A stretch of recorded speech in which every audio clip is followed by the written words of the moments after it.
What's up, sports fans? Are you looking for a job? Do you want to change in careers? Do you want to own your own business? I got the answer for you. This show is brought to you by FleetTex. FleetTex is partnering with veterans with mechanical or electronic experience. FleetTex specializes in on-site deployment of GPS tracking equipment and cameras for fleet vehicles across our nation. Check out what they do at www.fleettex.com. Apply today. Currently targeting veterans living in Michigan, North Carolina, Pennsylvania, and Tennessee. Local work and travel opportunities may be available in other areas. FleetTex proudly supports our military, its service members, our veterans, and their families. Enjoy the show. What's up, trash talkers? What's up, Gruntworks? Anybody watching on Alien Nation Radio, whatever Dave listens to when he's in Virginia, showing us videos and making weird texts. But anyways, you heard that ad from FleetTex, and it's not a joke. You're looking at two guys on the screen that are now employees of FleetTex, and they're killing it. All right. Definitely FleetTex is bigger than Kevin's bicep. And we have a really, really good show tonight. Sorry that we have to record it and you're watching it recorded, but our highest paid employee for Veteran Trash Talk is hanging out with his mother. Okay, so it is what it is. But anyways, go to fleettex.com, and his mother is a beautiful woman. I don't know, he must where the looks went, but they did not get passed down to the baker. The baker is ugly. The mother is beautiful. I don't know what happened. Yeah. So I don't play genetics. I don't play God. I don't know, but it is just, like Joe's mom's a beautiful woman. Joe's a good looking guy, right? My mom's a beautiful woman. I'm a good looking guy. We don't know if Kevin has a mom, but but he looks like friggin' Sherry still, bro. But anyways, I love the fact that Kevin is sitting next to Joe. And he has the Pogue Life shirt on. And for those of you who don't understand what Pogue is, it's a personnel other than grunt. It is not an insult. All right. And the Army, as Ukraine has proved, an Army cannot move without logistics. An Army cannot move, right, and it cannot shoot without supply. Right. So again, when infantry calls you a Pogue, it's simply because you're not us. You're not infantry. All right. But we sure as hell need you. And anybody who stays in long enough. You into the social circle every now and then. I know. And it's like we accept. I don't fucking like you. There's nothing social about this. It's business. Fuck you. That's right. So anyways, let's get down to it. We're going to talk about some fights. We're going to talk about some other bullshit that doesn't really matter. But most importantly, we will talk about the fights. And again, if you can't gamble, don't. If you don't control yourself, don't. If you don't have money, don't gamble. But pay attention to this and put your money on the locks and put your money on individual bets and then put a little bit of scratch on parlays. Joel will tell you he's starting to actually, Joe knows how to pick all these fights, but he's actually starting to learn how to bet a little bit. So no, there's a huge difference. Like, I don't know anything about UFC, but when I listen to Bill and Joe, I know how to bet them. And I usually don't come out behind, right? I'll come out like plus 20, plus 600, plus 40, right? Because I'll bet individual fights, and then I'll put smaller money on the parlays, right? So think about how you bet, think about how you do it, but most importantly, write down these picks and listen. It's that simple because these guys are red hot. Okay. Welcome, Joe, Trigger Joe, and VTT's Celtic Warrior. It is Bill's birthday today on this day of recording, the 21st, the 22nd day of July, year 2022, year of our Lord. Bill is now 64 years old. Okay, so and he looks every bit of the 64 years old. He can't make it up here for a minute, Nick, because Bill being my brother, it's customary for us in Scotland to, belt out a wee tune when it's somebody's birthday. Do you guys do that here? It's called a Happy Birthday to You. I thought you were going to finish. I was going to wait. Happy birthday to you. He's telling me not to. He's whispering in my telling you, I ear. want to talk about the fucking. He fight wants to here. talk about the fights because that's what we're here for. All right. Hey, remember, don't listen to the Big Earl's picks. I don't pay attention to these fights. I don't really care about the fights. All I care about is making money.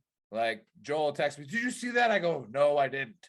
Right. I wasn't even watching it, but did I win money? Like, yes. Okay, let's go. All right. So, hey, the first fight is a light heavyweight fight, and it's Paul Craig coming in at 16-4-1 versus Volkan Ozdemir, Volkan, Zoltan, whatever. Zoltan. All right, 17-6. Now, I did some digging into this fight, Joe. All right, and I was looking into it. Paul Craig used to be Jenny Craig. All right, but then he put the weight back on, and now he's Paul Craig again. So Paul Craig, with the weight, wins first round knockout. I'm doing it. Joe, what say you? Yeah, I have no clue what Vegas is thinking on this fight. I'm so underwhelmed by Volkan Ozdemir. I think his fight IQ is somewhere around Forrest Gump level. And his mom did not sleep with the principal. So he just kind of stayed in those classes. Dude, Paul Craig's on he hasn't lost in 7 fights. One of those is a draw, but he does have, I believe it's 6 finishes. 3 of them are submissions. He subbed several other guys in the UFC. And once he got his chin checked a few times, he's fought a lot smarter, especially over the last 5. He's getting plus money. He's my DraftKings sleeper. I like him by first round submission. I think Volkan's going to do something stupid, try to grapple with him, get him up against the fence. And before he knows it, he's going to be in Craig's guard with his arm about to be snapped off. So these are light heavyweights. And when that guy hangs on your arm and it's locked in deep, he's already snapped one forearm. Literally did it 3 fights ago, and I'm missing the guy's name. But look it up. Paul Craig arm break submission. It did happen. So yuck. I got him by first round submission over Volkan Ozdemir. He's definitely my DraftKings sleeper. Right now he's plus 134 money. To take him by sub, which I think he's going to do, he's plus 175 on FanDuel. So that's where I got him in my parlays. Yeah, there you have it, fight fans. And Bill's not here, but he sent us his picks, and it looks like he says Craig is definitely the sleeper. So he likes him too. Yep. Yeah, so there's definitely something in the water here. Definitely a $10 bet on Craig is probably worth hedging your parlays with it. All right, we got a women flyweight fight next, and I think these ladies weigh about 115. All right, so that's something like that. So you got Molly McCann, buck and a quarter. You got Molly McCann at 12-4 versus Goldie. All right, Goldie Hawn at 6-2. It's not Goldie Hawn. But it's Hannah Goldie though. Yeah, we are going to go Molly with it. McCann's Molly Meatballs. Yeah, Molly Meatballs and Hannah Goldie. All right, now, hey, this is a new one. All right. Apparently, I got a little rumor going through when I was talking to the fight channels, that I hang out in, and finding out what's going to happen. But there's going to be a pro-choice protest, okay, during this fight, and it's going to become a no contest, because none of these women had the right to actually get in the ring. Okay, so Joe, I'm calling no contest, all right, because of a pro-life protest. What say you on this one? Oh, I got Molly is gonna be one of my locks. Oh man, she's fighting in her hometown at the O2 Arena. The roof is gonna be off. Some of these fighters will never see a crowd this big again. And this is her hometown. Paddy Pimblett's fighting on the card. And I think she might have like a little secret crush on him, because anytime Paddy's fighting, she's always front row, and anytime, and vice versa. So usually when they're both on the same card, they both perform very well. They did last time. And I got them as my locks, Paddy the Baddie and Molly Meatball. So I got Molly by decision, 30-27. And I'm thinking about locking her up, but you're going to want to play with that bet a little bit, because she's a minus 440 favorite.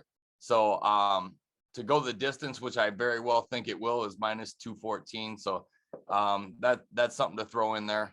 But if you just take Molly money line, yeah, she's a little expensive, but I definitely like her to get the win here. Too much experience, and she's not going to lose in front of her home crowd. Very So- nice. Very nice. All right. Let's jump into the third fight, and it's a light heavyweight fight. And you got Nikita Krylov at 27-9 versus Alexander Gustafsson. Gustafsson? Yeah, Gustafsson at 18-7. Now, again, I've seen this only once in my life, but it was around 2012, and it was a Crimean elbow. So I'm going to go Nikita, the Russian, with a Crimean elbow in the second round knockout. Joe, do you see that happening? Nice. Well, if Nikita the Russian gets 2012, Kevin, look it up. Crimean elbow. if Nikita the Russian gets in the ring, they're gonna have to call I don't know, the Gestapo, the feds, somebody, because this Nikita is from the Ukraine. So Oh. there's somebody that doesn't even belong in the fight in there if Nikita from Russia gets in. Oh man, he defected. He defected. Yeah. So this is the battle for the flag colors. All right. We got the Swedish flag, same colors. Ukrainian flag, same colors. Gustafsson, Who Sweden. wins? Who wins? Who wins? All right. Gustafsson, man, I tell you, used to be my favorite fighter. I don't know what happened to him. The fights. I don't know, 7 losses happened. Yeah, well, the fights with John Jones seemed to be career changing for him. He absolutely, some fighters, they get to that title shot, and some teams it happens the same way. They just blow everything. Like, all right, we're spending the bank on this year, and if it pays off, you know, great, you might get a title out of it. If it doesn't, you'll be a whisper. And Gustafsson had one of the greatest light heavyweight title fights there's ever been, but he lost. And he was never that same guy as he was that night again. And the last time he won was 3 fights ago against, I think it was a decision against Glover. But I don't really see his reasoning for still being there. Because I think maybe because the UFC is going to Sweden next month, they kind of want to see if they can get him a win, but they're sleeping on Nikita Krylov if they think that's going to happen. This guy has 25 finishes out of 27 wins. Okay, the money is on the under here. This fight's not going the distance, and I think Nikita Krylov gets him. He's got 15 submissions and 10 knockouts. I think he hurts him on the feet. They go to the ground, and he subs him. So I got Nikita Krylov, and I'm going to go ahead and say by 3rd round submission. Very nice. Very nice. All right. Hey, those of you watching and listening, go to shop.veterantrashtalk.com and go ahead and get yourself some Pogue Life material. Get yourself some Only Infantry material. Code travels. Yeah, all kinds of good stuff. Put in the code VTTGW if you're listening here, and get yourself a discount.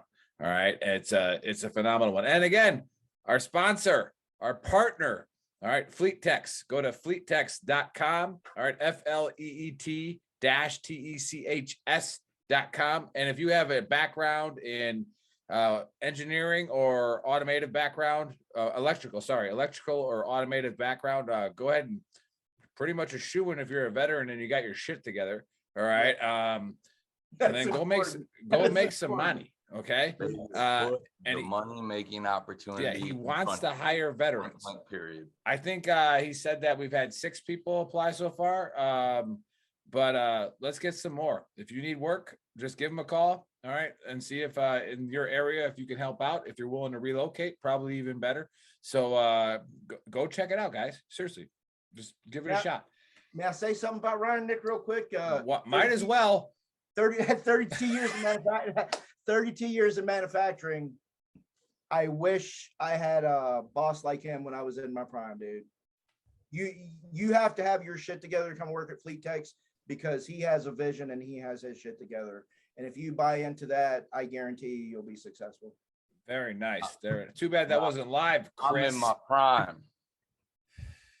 If the baker was here, that would be live and more people would have saw it. All right. Anyways, all right, let's go to the next one. All right, we got a lightweight fight, and we got Molly McCann's boyfriend Paddy. All right, Pimblett 18-3 versus what is that? Jordan Levesque at 10-1. Now I've called Paddy every time because this fits right into the Big Earl's narrative. All right, like, so when you're named Paddy, all right, you get beat up a lot, okay, and then you learn how to fight, and so somebody's going to make fun of his name, like, I don't know, tonight, Saturday morning, and he's you're just an going to Owen Hart like- double palm slap, eardrum rupture. All right, third round. That's how that's going down. Kevin, I want you to look at what you just did on the replay of this video and tell me what that meant. All right, Joe, what say you? Yeah, it look kind of like you had a visible shake weight, or is it just me? But no, look, man, this is gonna be Paddy's night. I think that maybe, just maybe, he gets one more stepping stone type of victory. And I wouldn't call Jordan Levitt a stepping stone. He's too young for that, but I'd say he's more of a journeyman level fighter.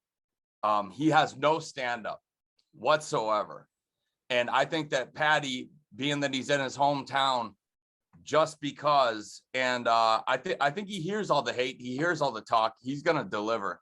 Like, Paddy's a lock, and I've got Paddy by finish. I think what happens is he goes in and dumps Levitt on his head a couple of times because he's a massive lightweight, and Paddy's a muscled up lightweight, man. He's a bully, and he's legendarily strong. Rolls with a lot of guys bigger than him in his gym. Got a 2-inch reach advantage, and he's a banger, man. I see him dumping Levitt on his head, Levitt getting back to his feet, taking a couple of shots, and Paddy TKOing him up against the fence just like he did his last guy. So I got Paddy by first round TKO. Beautiful, beautiful. All right. A lot of money.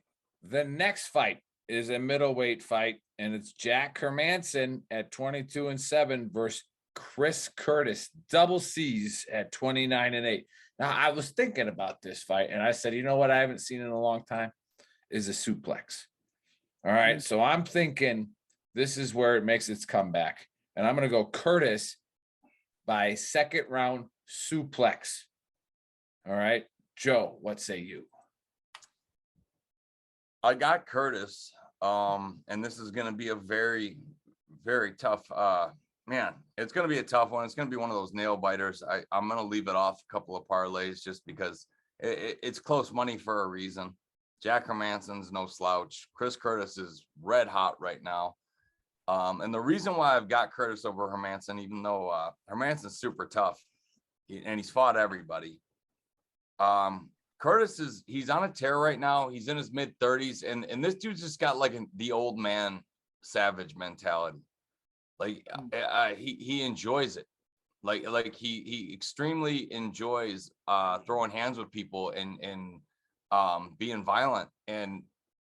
But then he's like Tyson in his interviews where he's really calm, and it's just like the guy loves to fight, period.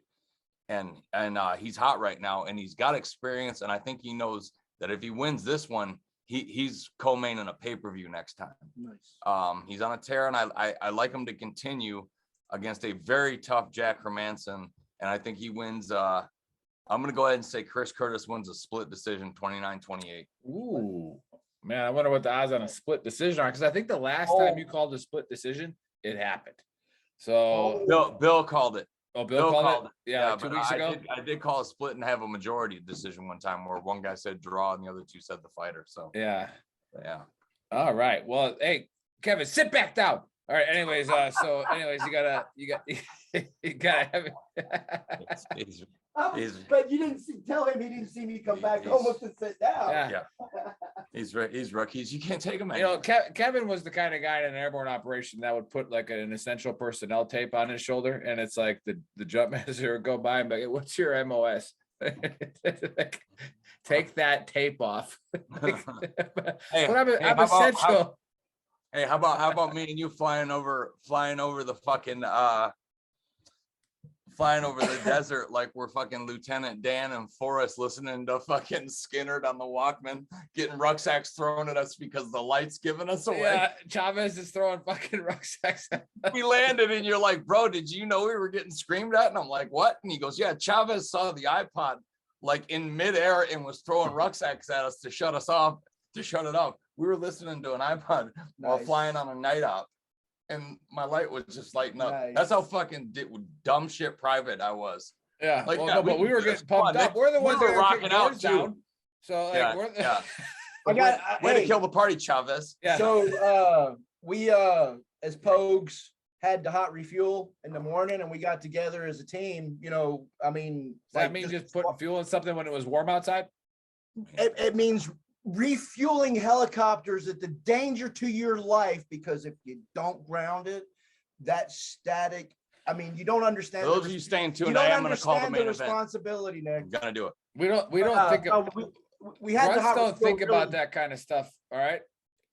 If you tell me to fill it up, we fill it up. And if we all die because you didn't tell me about it, then that's what happens. All right. So like you should have warned me that there was static electricity, because I'm just gonna send it. Right. When you tell me to do something, I'm going. All right. Like, but yeah, again, don't become a pansy. It's okay to get triggered when we call you a pogue, but don't become a pansy. All right. I love being a pogue, man. Yeah, and you should. You should be proud of what you do. All right. Anyways, let's get to the main event, because Joe is just wants to call it. All right. And then, hey, don't worry, we're gonna get you Bills parlays too if you're a champ fan. All right. So we got a heavyweight fight. Blades 16-3, going against Aspinall 12-2. And I believe his Aspinall's only 2 losses are when we bet him to win. All right. So I don't like this guy. So I'm gonna go with Blades double hammer fist. Okay. When's the last time we saw a double hammer fist knockout? All right. It's coming. We're seeing a suplex the fight prior, and we're seeing a double hammer fist in the main event. Joe, what say you? For those of you that want to gamble, I hope you listen to Nick's earlier disclaimer about not listening to him, because Tom Aspinall hasn't lost in the UFC, and he's thinking of somebody else. Am I thinking of Blades? We may have bet against him, and he may have screwed us, but this dude's on a tear. All right, that's what it is. Oh shit! Where's 2 losses in Pride? Curtis Blades has screwed us out of some money against Derek Lewis. Stiff as a pencil knockout. You and I were in Florida. Oh yeah, I remember that. Yeah, okay, now all right. I'm gonna call Aspinall by double hammer fist. Okay. I knew one of these guys screwed us. I just not to mention Aspinall is in his hometown fighting in the O2 Arena. Another hometown boy. So you got 3 hometowners on the main card, and I'm locking in all 3 of them, by the way. And McCann, Pimblett, and Aspinall. But I just gave away my pick. But here, I'm gonna tell you why. First of all, Aspinall is getting labeled a boxer because his hands are so good. Also, he does train, and he has regularly sparred in the camps, not just in the camps of Tyson Fury. No shit. He's that good. Wow. All right. His hands are brilliant. Let's do a little MMA math that never works, but I'm going to do it anyways. 3 rounds. They both fought Alexander Volkov. Alexander Volkov against Curtis Blades is the rivalry between the Send It 7 and Trigger Joe started. That's the fight that sparked the whole thing. At the end of episode 9, Bill said, I got Volkov. I said, I got Blades. Now we're recording, and that's how this show started. Wow. Was on that fight. Woo! So when Blades fought Volkov, he drug him around a little bit, took him down, lost a couple of rounds. When Aspinall fought Volkov, which I called by submission, and Bill will back that one up, Aspinall dominated everything on the hands. He's slipping punches, throwing combinations, took him to the ground, and absolutely dominated every position he went to, then submitted him, and the fight was over. Aspinall didn't even have a scratch. I think this kid's on his way to the top, man. I think he's a real legitimate heavyweight championship prospect. And I think his hands would give Francis Ngannou trouble. Wow. So I think he man, Kevin, don't act like you know what he's talking about. Things, you don't know that shit. Don't be bad. Don't be in his corner as his hype man going like, right, like, could you imagine if I had somebody next to me with my pick saying that? Like, yeah, hell yeah, hell yeah. You know, like, did he pay you? Did he pay you for this? So like, I don't even like fights, and I know about fights. We're getting triggered. We're getting triggered over here. You paid for a hype man, Joe. You paid for a hype man. Yeah, but listen, I think Aspinall wins. I think Aspinall wins every exchange on the feet. He's ready for Blades' shots. He started as a wrestler, Aspinall did, but everyone thinks he's just a striker because his hands are so good. So second time I was told when you start like that, it's like the Dagestani kids. It's in your blood. Right. He started with jiu-jitsu. He started with grappling. Blades is not a guy you want to have on top of you. So I think his takedown defense is going to be good enough. He's going to tee him up on the feet. And I got Aspinall getting this one done inside of 2.5 rounds. KO early in the third. And if it doesn't end there, I got him by submission because I think he gets it done anywhere he wants. And this kid is that good. Very nice. Very nice. So there you have it, fight fans. You might have to rewind it, but this is the important part. Here it comes. All right, Joe. Before I will say Bills for actually, let's just do Bills now so we can end on a high note. All right, Bill. Bill, who obviously isn't putting too much attention into it. All right. His parlays are Aspinall, Krylov, Paddy, Craig, Nelson versus Herbert to go the distance.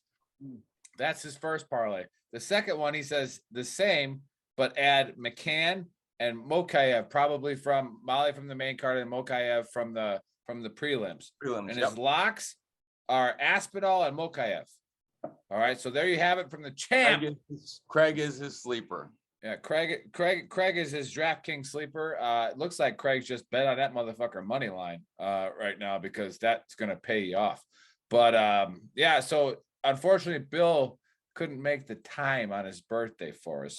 Because again, Bill, the only one that cares about your birthday is you and your mom. Okay, so it's like who gives a shit? Next year. Yeah, and you say maybe, you never know. But yeah. Anyways, let's go to Joe, who has made a huge comeback in this race, and he's actually made such a good comeback that he's bought a hype man named Kevin. All right, so Joe, give us your parlays, your locks, and your DraftKings sleeper. And Kevin, make sure you say yeah behind every pick. I'm gonna go ahead and revert. I'm gonna go ahead and reverse engineer that just to sound fancy. And as I said in the beginning of the show, you learned that at fleettext.com. Paul Craig is my DraftKings sleeper. I like him to finish that fight. My locks are Molly McCann, Paddy Pimblett, Tom Aspinall, and yeah, I like Mokayev also. He's minus 550, so he's expensive. My parlay, here we go. I got Jai Herbert. These are prelim fights. I got Mokayev. I got Nathaniel Wood, Mason Jones, and then we'll go to the main card. McCann, Pimblett, and Aspinall. All right, so there's a distraction there because Kevin didn't know what you were saying, and I know you paid him to be your hype man, so I have to correct him.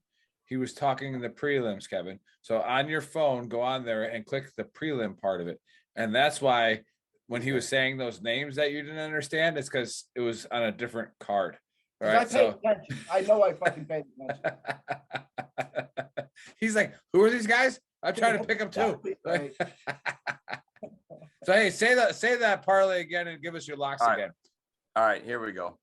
My locks are the hometown crew: Pimblett, McCann, and Aspinall, all on the main card. We're gonna start in the prelims with my parlay, starting with Jai Herbert over Kyle Nelson, Mokayev over Johnson, Nathaniel Wood over Charles Rosa, Mason Jones over Ludwig Klein, and then we'll go to the main card with McCann, Pimblett, and Aspinall. I believe that's a 7-fighter.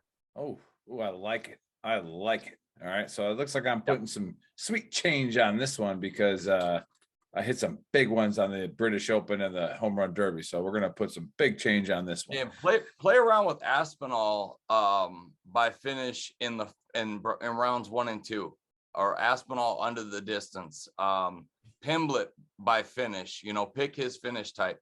I like Herbert. Bill likes that fight to go the distance. I like Herbert by KO. But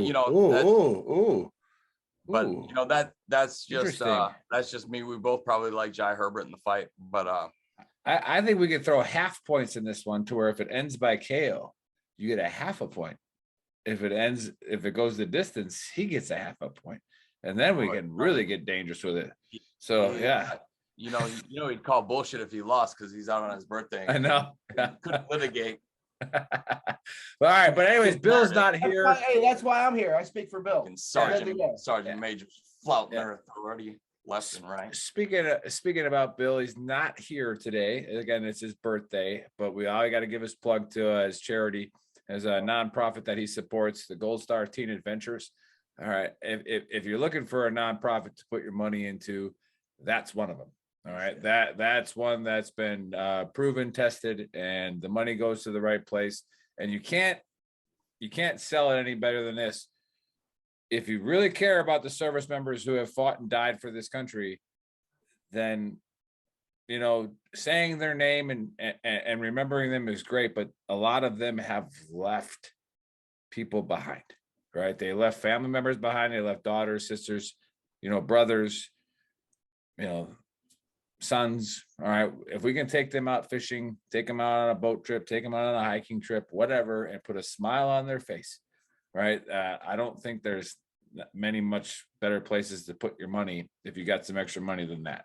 So let's take care of these Gold Star teens, that a lot of them are now in college, right? It's been a war for 20 years, so a lot of them now are in their careers, you know, that kind of stuff. But let's but just most recently you had a 13 from Afghanistan get killed, and you know, that they had, I think about 4 of them had kids. When the last time I looked at it, I'll have to look at it again, but you know, we can take care of those kids. All right, so let's do all we can for that. All right, there you have it, fight fans. And no show again this Saturday. VTT is still on vacation, but when we do come back, we got a Marine Raider. All right, he's going to be coming on the first week of August, and he wrote a book called The Perfect Fucking Life. Right, so this is it's going to be a fun guest, because it is. But other than that, big shout out to Fleet Techs. So again, go to fleettechs.com. If you need a job and you're squared away, please, you know, drop the VTT name and go get yourself a job. Other than that, we will see you guys next week.